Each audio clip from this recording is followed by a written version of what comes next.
అందరికీ హాయ్ అండి. Welcome to Sakhi sweet home. ఈరోజు వీడియో కోవా బొబ్బట్లండి. ఈ విధంగా చేయండి, నోట్లో వేస్తే వెన్నెలా కరిగిపోయినట్టు చాలా మెత్తగా చాలా బాగుంటాయండి.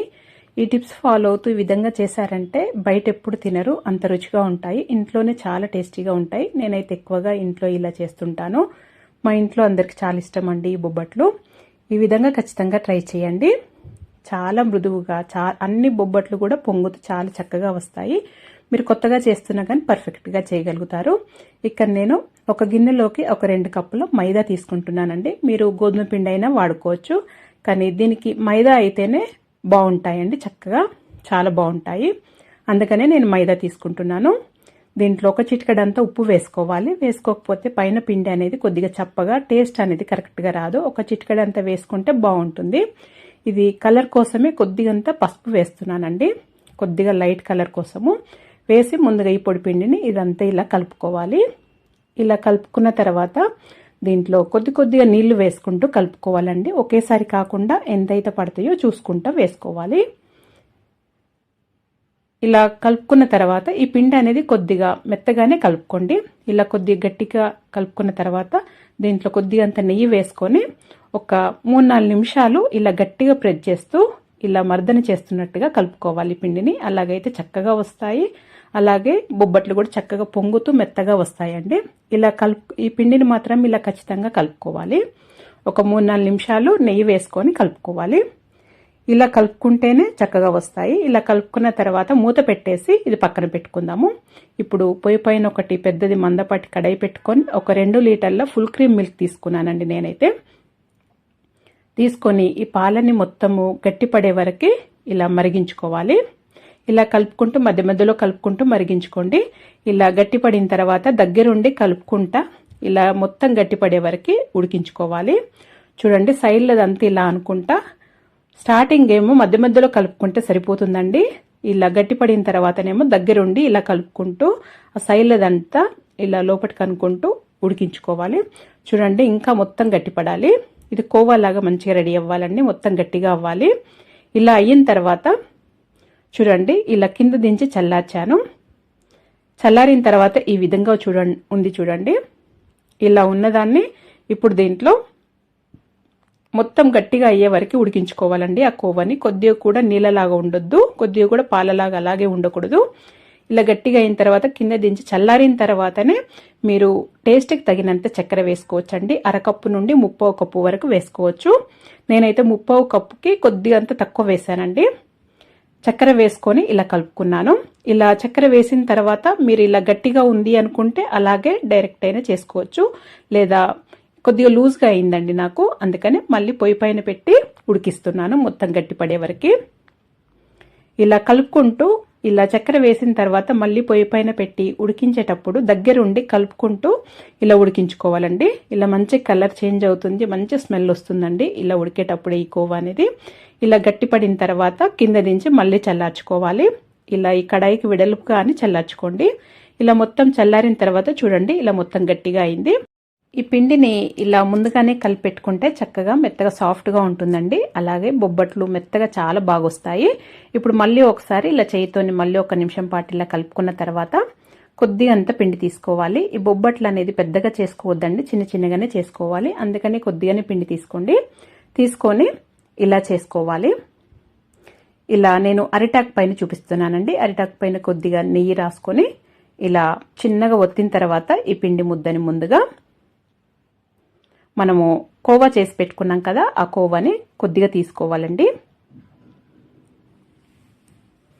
ఇలా ముద్దలాగా వచ్చేస్తుంది. ఈ విధంగా కోవా ఈ విధంగా రెడీ చేసి పెట్టుకున్నారంటే ముద్దలాగా చక్కగా వచ్చేస్తుంది.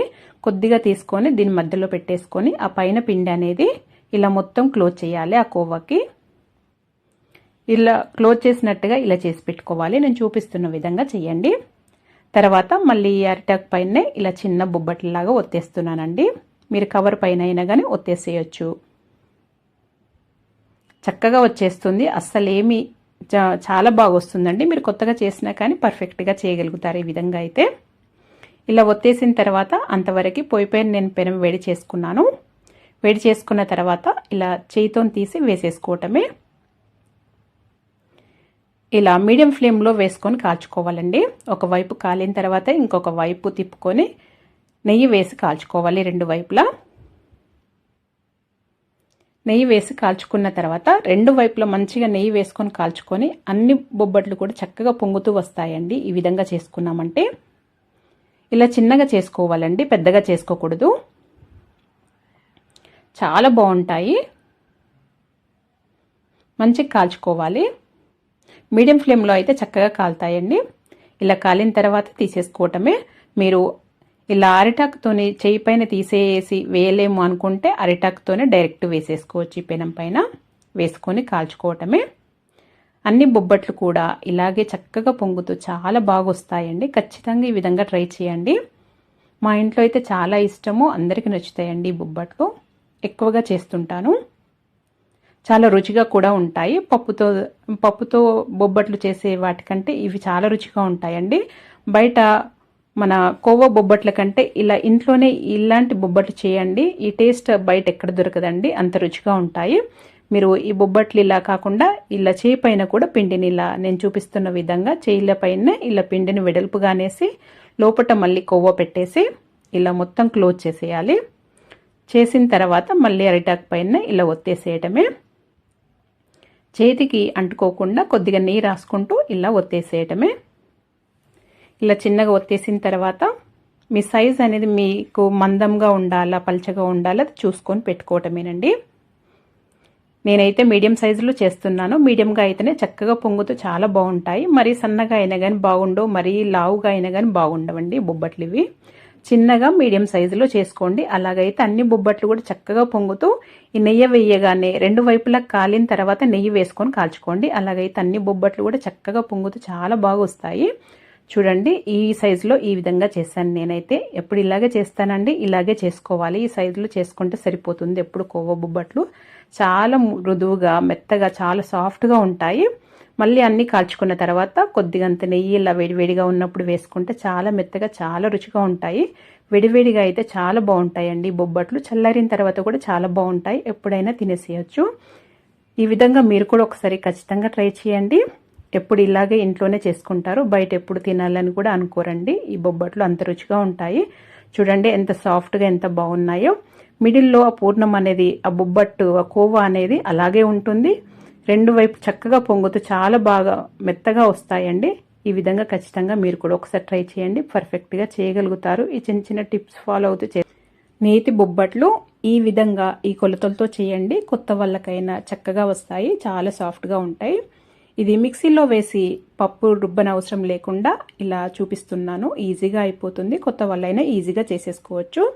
ముందుగా ఒక బౌల్లో ఒక 3 కప్పుల మైదా తీసుకుంటున్నాను. ఒక 1 కప్పు గోధుమ పిండి తీసుకుంటున్నాను. లేదా మీరు గోధుమ పిండితోటే కావాలంటే 3 కప్పులు గోధుమ పిండి 1 కప్పు మైదా తీసుకోండి. ఇక్కడ ఒక 1/2 టేబుల్ స్పూన్ పసుపు వేస్తున్నాను. ఇది కలర్ కోసము, ఆప్షనల్ మాత్రమే. ఒక 2-3 పించులంత సాల్ట్ వేసుకోవాలి. వేసుకున్న తర్వాత ఈ పొడి పిండిని చక్కగా మిక్స్ చేసుకొని ఒకసారి తగినన్ని వాటర్ పోసుకుంటూ ఇలా కలుపుకోవాలి. ఈ పిండి అనేది ఇలా సాఫ్ట్గా ఉండాలి, హార్డ్గా ఉండకూడదు. తర్వాత కొద్దిగా ఆయిల్ వేసుకొని ఒక 2 టేబుల్ స్పూన్లంత ఆయిల్ వేసుకొని ఇలా సాఫ్ట్గా ఒక 2-3 నిమిషాలు ఖచ్చితంగా ఇలా కలుపుకోవాలి. ఇలా కలుపుకోవటం వల్ల పిండి అనేది చాలా సాఫ్ట్గా చక్కగా ఉంటుంది. ఇప్పుడు ఒక 1/2 కప్పు వరకు ఆయిల్ వేసి ఇలా నేను చూపిస్తున్న విధంగా పైన ఆయిల్ ఉండేటట్టుగా చేయాలి. అంత పైన ఈక్వల్గా చేసిన తర్వాత క్యాప్ పెట్టేసి దీన్ని 4 to 5 అవర్స్ నాననివ్వాలి. అంతవరకు మనం ఇక్కడ పూర్ణం రెడీ చేసుకుందాము. ఇక్కడ నేను ఒక కుక్కర్ తీసుకొని ఒక 3 కప్పులు శనగపప్పు తీసుకుంటున్నాను. ఇది చక్కగా కడుక్కొని ఒక 4 కప్పుల వాటర్ పోసుకోవాలి. నేను ఇది ఎక్కువ క్వాంటిటీలోనే చూపిస్తున్నానండి. మీరు కావాలంటే 1 కప్పులో అయినా చేసుకోవచ్చు. ఒక 1/2 టేబుల్ స్పూన్ పసుపు వేసుకొని క్యాప్ పెట్టేసుకొని ఒక 5-6 విజిల్స్ ఖచ్చితంగా ఉడికించుకోవాలి. చూడండి, ఇలా మెత్తగా ఇలా తుంపితే ఇలా మెత్తగా అయిపోవాలి. ఇది వేడిగా ఉన్నప్పుడే ఒక బౌల్లో ఒక స్ట్రైనర్ పెట్టుకొని ఇలా వేడిగా ఉన్నప్పుడే ఈ పప్పు చక్కగా ఉడికిందంటే ఇలా స్ట్రైనర్ తోటే చక్కగా ఇలా మెదుపుకోవచ్చు.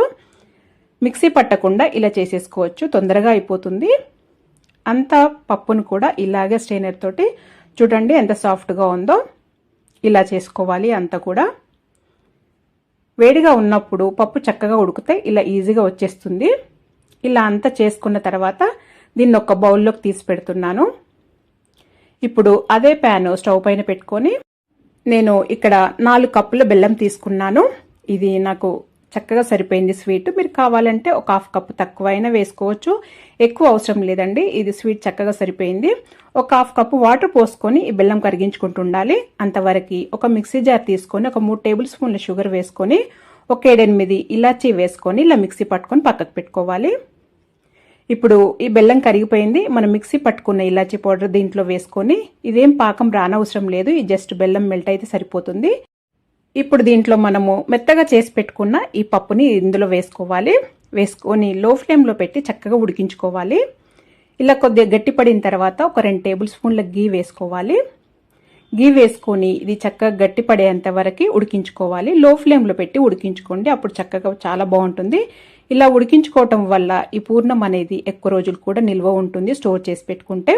ఇప్పుడు ఇలా గట్టిపడిన తర్వాత క్యాప్ పెట్టేసి చల్లారనివ్వాలి. ఇది చల్లారిపోయిందండి. ఇప్పుడు దీన్ని చిన్న చిన్న ఉండలుగా చేసుకోవాలి.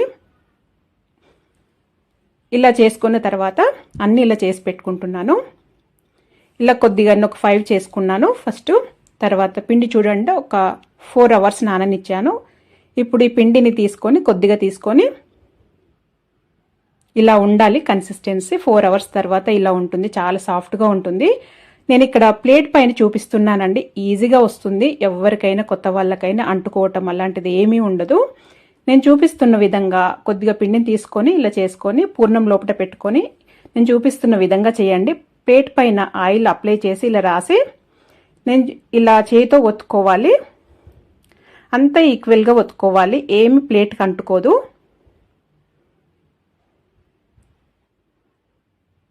చూడండి ఈ విధంగా అంతా బొబ్బట్టు ఒత్తుకున్న తర్వాత ఈజీగా తీసుకోవటానికి వస్తుంది. ఎందుకంటే మనం ఆయిల్ అప్లై చేసాం కాబట్టి ప్లేట్ నుండి ఈజీగా వచ్చేస్తుంది.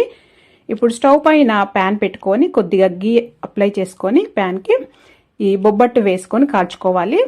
ఇది లో టు మీడియం ఫ్లేమ్లో కాల్చుకోవాలి, హై ఫ్లేమ్లో కాల్చకండి, లోపల పూర్ణం అనేది చక్క కుక్ అవ్వదు. 2 వైపులా తిప్పుతూ ఇలా గీ వేసుకొని కాల్చుకోవాలి. ఈ విధంగా చేశారంటే చూడండి చక్కగా పొంగుతుంది. అసలు పూర్ణం బయటకు రావటము విడిపోవటము అలాంటిది ఏమీ ఉండదు. ప్లేట్ పైన చేసినా కానీ చాలా బాగా వస్తుంది కొత్త వాళ్ళకైనా. సెకండ్ వన్ కూడా చూడండి